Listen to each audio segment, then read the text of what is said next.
오늘도 말씀 앞에 서신 여러분 진심으로 축복합니다. 하나님께서 여러분들의 마음을 귀하게 보시고 또 긍휼히 여기셔서 기도를 들으실 뿐만 아니라 응답하실 것을 확신합니다. 우리 함께 기도합니다. 참 좋으신 하나님 감사합니다. 사순절의 12번째 날 하나님의 말씀으로 하루를 시작합니다. 우리를 붙드셔서 주님의 긍휼하심 앞에 세우신 하나님, 그 긍휼하심이 우리 힘이자 위로이자 또한 능력입니다. 주님, 세상에 참으로 우리가 위로받지 못해서 주님을 찾을 때 주님 우리 가운데 계시고 우리의 마음을 주장하여 주시어서 두려움 없이 하나님을 따르는 그 길을 담대함으로 갈 수 있도록 도와주시고 주님 앞에 드리는 모든 기도의 제목이 주님의 사랑 가운데 참으로 하나님의 뜻에 가장 합당한 방법으로 응답되어질 것을 확신하는 오늘 하루가 되게 하여 주시옵소서. 예수님 이름으로 기도드립니다. 아멘. 우리 함께 찬송가 70장입니다. 찬송가 70장 함께 찬양합니다.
시편 52편 1절서부터 9절 말씀입니다.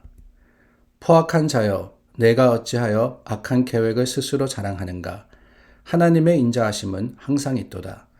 내 혀가 심한 악을 꾀하여 날카로운 삭도같이 간사를 행하는도다. 내가 선보다 악을 사랑하며 의를 말함보다 거짓을 사랑하는도다. 간사한 혀여, 나는 남을 해치는 모든 말을 좋아하는도다.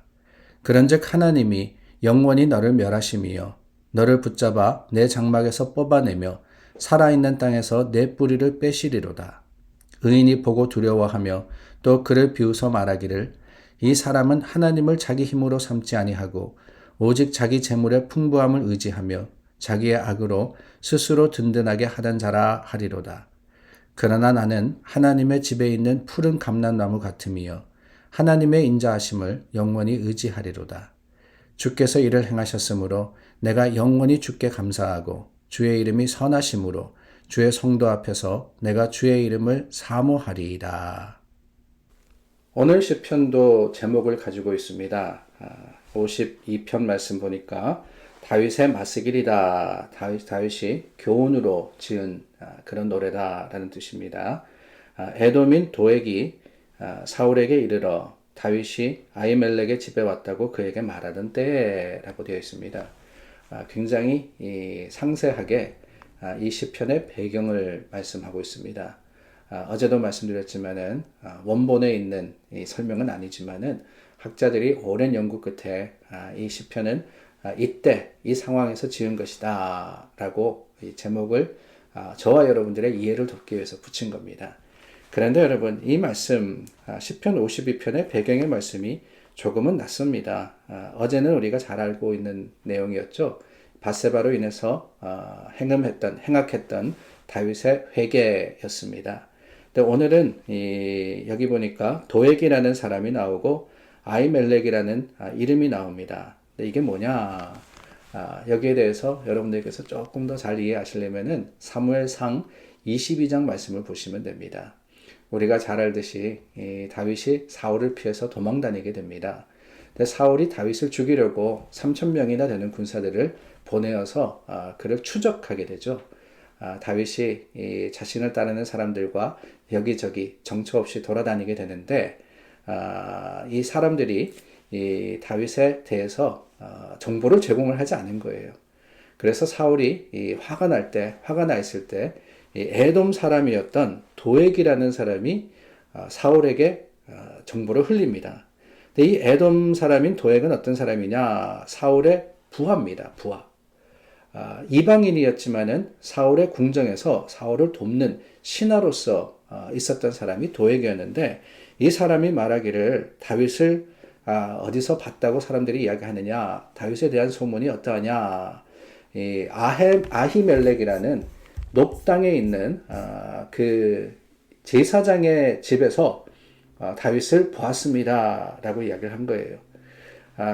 그 아히멜렉이 다윗을 도와서 도망하게 했습니다. 그 정보를 듣고 사울이 화가 났습니다. 그래서 아히멜렉과 그 집안 사람들을 다 불러들였어요. 다 불려들어가지고는 채근합니다. 너희가 어떻게 다윗을 숨겼느냐? 화가 나가지고 어떻게 하느냐? 너희가 죽어 마땅하다. 저들을 다 죽이라. 신하에게 명령을 해요. 그런데 아무도 하나님의 제사장인 아히멜렉과 그 집안 사람들을 죽이려고 하지 않습니다. 당연한 거 아니겠어요? 그냥 망이 죽이라 그런다 그래가지고 할 수 있는 그런 상황이 아니지 않습니까? 하나님께서 기름 부으셔서 세운 제사장을 죽인다. 감히 누가 그러겠어요? 그런데 그때 사울이 도액에게 명령합니다. 네가 죽여라. 그랬더니 도액이 어떻게 했어요? 다 죽였죠. 다 죽이니까 이야기가 되는 거예요.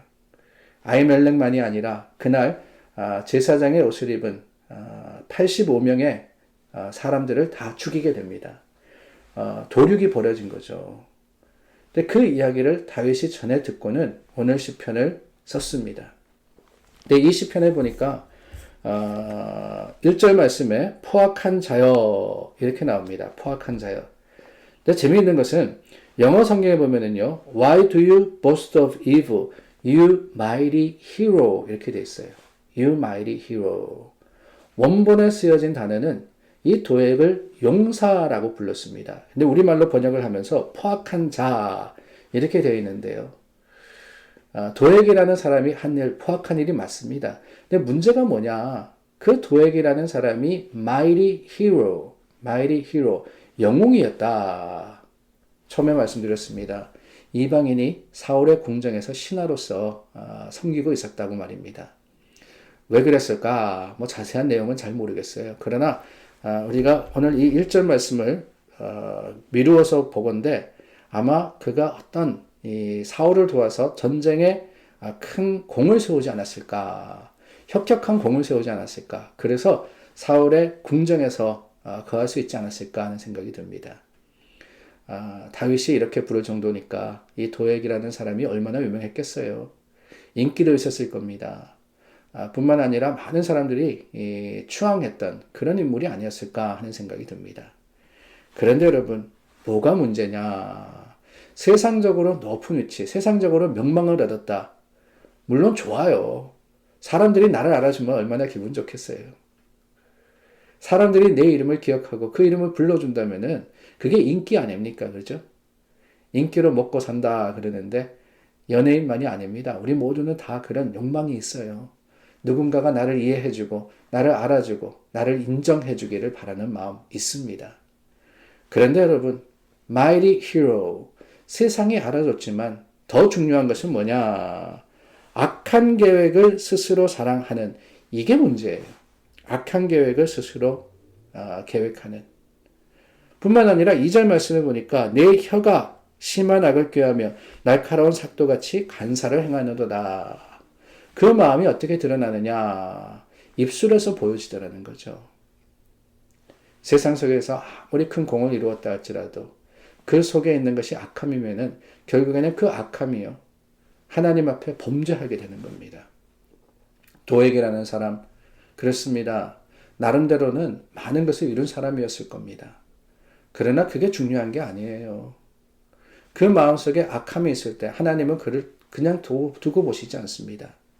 5절 말씀을 보니까 하나님이 영원히 너를 멸하시며 너를 붙잡아 내 장막에서 뽑아내며 살아있는 땅에서 내 뿌리를 빼시리로다. 악인의 결국은 멸망입니다. 사망입니다. 세상에서는 아무리 잘되어 보여도 사울의 명령대로 다른 신하들이 꺼려하는 일을 행했으니까 얼마나 더 사울의 두터운 신임을 받았겠어요. 얼마나 더 높은 자리에 오를 수 있었겠습니까? 그러나 여러분, 그런 거 부러워하지 마시기를 바라요. 세상에서 알려지고 세상에서 인정받고 그게 다가 아닙니다. 우리는 하나님 앞에 하나님의 인정함을 받기 위해서 사는 사람들입니다. 오늘 세상 사람들이 뭐라 하는 것이 중요한 것이 아니라 주님의 날, 그 심판대 앞에서 하나님이 뭐라고 하시는 것이 더 중요한 것을 알기 때문에 그것을 위해서 살아가는 사람들이지 않습니까? 그러므로 여러분, 오늘 도액 그렇습니다. 세상의 영웅이었지만은 그 마음에 악이 있을 때 그의 결국은 멸망이었음을 우리가 기억하건대 우리는 주님 앞에 하나님의 뜻, 하나님의 말씀으로서 다시 한번 다짐하며 주님의 뜻을 행하여서 그 길을 가는 믿음의 사람으로서 오늘 하루를 살아갈 수 있기를 간절히 소망해 봅니다. 기도하겠습니다. 참 좋으신 하나님, 세상에서 인정받느냐, 주님께 인정받느냐, 우리가 오늘 선택의 기로에 있을 때가 그 순간이 찾아오리라고 생각이 됩니다. 주님, 그때 비록 좁고 험한 길이라 할지라도 주님의 길을 가는 믿음의 담대함이 우리에게 있게 하시고 그 선택으로 하나님의 거룩하심을 우리가 참 세상 속에 증거하는 믿음의 사람들 되게 하여 주시옵소서. 예수 그리스도 이름으로 기도드립니다. 아멘.